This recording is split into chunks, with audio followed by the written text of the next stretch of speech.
Hello বন্ধুরা, আজ আমরা এক্সপ্লেন করব ফ্যান সার্ভিসের এপিসোড 2। এপিসোডের শুরুতে আমরা দেখতে পাই যে তাইয়ু একজন জ্যোতিষীর কাছে যায়, যেখানে সে ভাগ্য গণনা করার জন্যই যায় মূলত। এরপরে আমরা আবারও সেই পূর্বের দৃশ্যে ফেরত যাই, যেখানে জেনো যে ইয়োনোকে ধরেছিল তাকে স্টক করার অপরাধে। জেনো ওখানে দুজন পুলিশও নিয়ে আসে এবং বলে যে, তোমার কি মনে হয় তোমার মতো মানুষের সাথে আমি এই প্রথম ডিল করছি? তখনই দেখা জিওনো বলে যে, আমি কি করলাম আমি তো সেটাই জানি না। তুমি একজন স্টার, তাই বলে তুমি যা খুশি তাই করতে পারো না।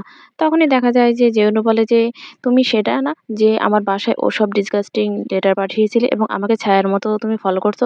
আর আমার গোপন সব ছবিগুলো তুমি সেল করে দিচ্ছ?" ইউনু তখন বলে যে, "ওটা আমি না।" তখনই দেখা যায় পুলিশ অফিসার বলে যে, "ওকে, ওকে, সবাই কাম ডাউন হও।"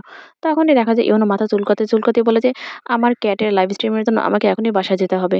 জেউনু ওর দিকে তাকিয়ে থাকে এবং কিছু একটা ভাবতে থাকে। এরপর সে হেসে ফেলে। ইউনু তখন ওর দিকে ডেকে তাকায় আর বলে যে, "তুমি কি আমাকে মক করছো?"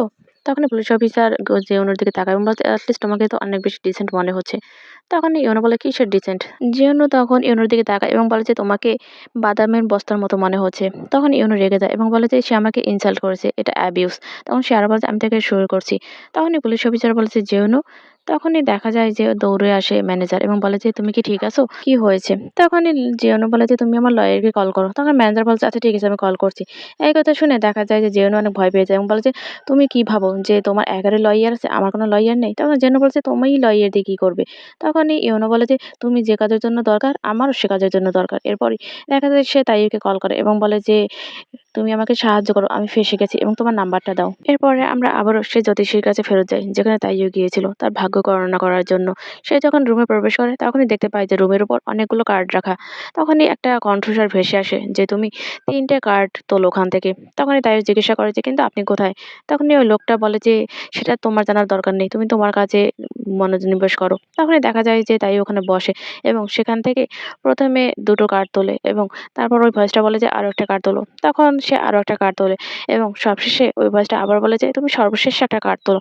তখন দেখা যায় তাইয়ু আবারও একটা কার্ড তোলে। তখন এই কণ্ঠস্বরটা বলে যে, "তুমি একটা চান্স পাবে।" তখনই তাইয়ু বলে যে, "কি বললেন?" তখন ওই কণ্ঠস্বরটা আবারও বলে যে, "তুমি একটা চান্স পাবে। কিন্তু ওই মুহূর্তে তুমি যদি ওটা কাজে লাগাতে না পারো, তাহলে তুমি সারা জীবন বন্ধই থেকে যাবে।"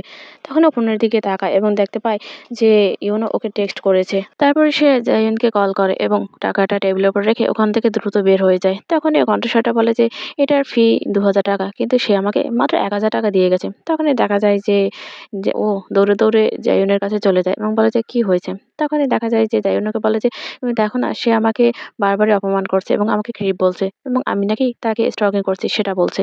তখন ও সামনের দিকে তাকায় এবং বলে যে, "এখানে কি চলছে?" তখনই ও ওর ভাইকে দেখতে পায়, যার কারণে সে একদম অবাক হয়ে যায়। কারণ জেনো সে তাইয়ুর ভাই ছিল। জেনো তখন সামনে এগিয়ে যায় এবং সে ইয়ুনকে বলে যে, "তুমি আমার ভাইকে কি করেছো?" তখনই দেখা যায় যে তাইয়ু ওর দিকে তাকায় এবং বলে যে, "এখানে ঠিক কি হচ্ছে?" পুলিশ অফিসারও বলে যে, "আসলে ব্যাপারটা কি?" দেখা যায় যে ম্যানেজার সেও মাথা চুলকাচ্ছে। তখনই পুলিশ অফিসার চলে আসে এবং বলে যে, "আমি সিসিটিভি ফুটেজ নিয়ে এসেছি।" তখন বলে যে, "আমাদের একবার দেখা উচিত।" এরপর তারা প্লে করে এবং দেখতে পায়।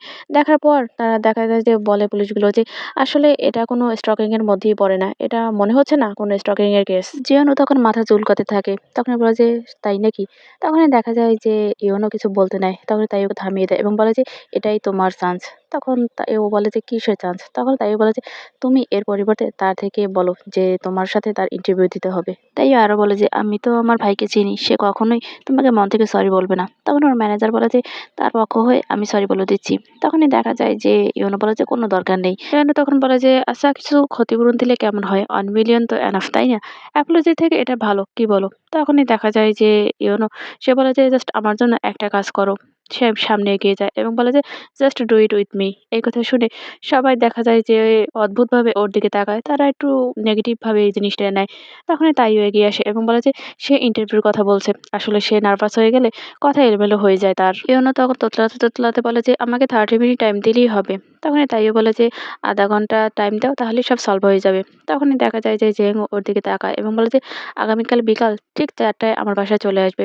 এরপর সে তার ম্যানেজারের দিকে তাকায় এবং বলে যে, "তাকে আমার অ্যাড্রেসটা সেন্ড করে দিও।" এই কথা বলেই সে ওখান থেকে চলে যায়। সাথে পুলিশ দুটো ওর পিছন চলে যায় এবং দেখা যায় যে ম্যানেজার সে ওকে বলে যে, "একটু আগে যে ঘটনা ঘটেছে তার জন্য আমি এক্সট্রিমলি সরি।" ইউনো তখন বলে যে, "তুমি তো কোনো কিছু করোনি, তাহলে তুমি কেন সরি বলবে?" তখন দেখা যায় যে ওর ম্যানেজার বলে যে, "সে এরকমই করে মাঝে, কিন্তু তার জন্য তার রিজন আছে।" তখনই দেখা যায় যে তাইও ওকে বলে যে সে অনেক বেশিই লাকি, কারণ সবসময় তার পাশে কেউ না কেউ থেকেছে। তখনই দেখা যায় ম্যানেজার বুঝতে পারে না। তখনই দেখা যায় যে ইওনো ওকে ধাক্কা দেয় এবং বলে যে, "তোমার পাশে আমি আছি এবং আমি সারা জীবন তোমার পাশে থাকবো।"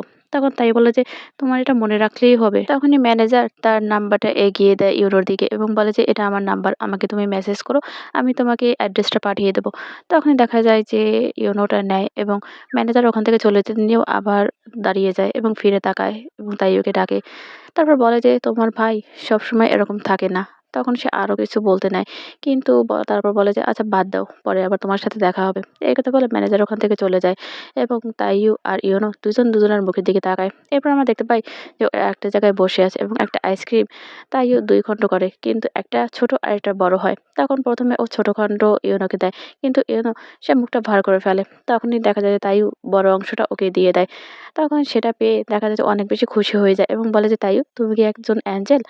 তখন তাইয়ু বলে যে, "অনেকটা সেরকমই।" ইয়ানো তখন বলে যে, "তাহলে কি আমি আইসক্রিমের ওই অংশটুকুও পেতে পারি?" তখনই দেখা যায় তাইয়ু বলে যে, "তুমি একদমই গ্রেডি হওয়ার চেষ্টা করবে না।" দেখা যায় যে তখনই ও মুখ গম্ভীর করে ফেলে এবং বলে যে, "আমি তো ভাবলাম তুমি একজন অ্যাঞ্জেল।" তখনই তাইয়ু বলে যে, "তুমি এমন এক ব্যক্তি যে অ্যাঞ্জেলেরও আন্ডারওয়্যার চুরি করে নিয়েছিলে।"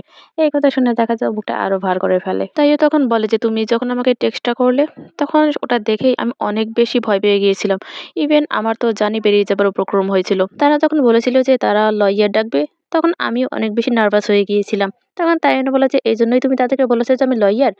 তখন এই রিওনো বলে যে, "হ্যাঁ।" তাইয়ানো তখন বলে যে, "তুমি জানো এটা যে ফ্রড?" ইওনো তখন বলে যে, "যাই হোক, এটা শেষ পর্যন্ত কাজ তো করেছে।" তখনই দেখা যায় যে তাইয়ু সে কিছু একটা ভাবে। ইওনো তখন আবারও বলে যে, "আচ্ছা, তোমার আর তোমার ভাইয়ের মাঝে ব্যাপারটা কি বলো তো?"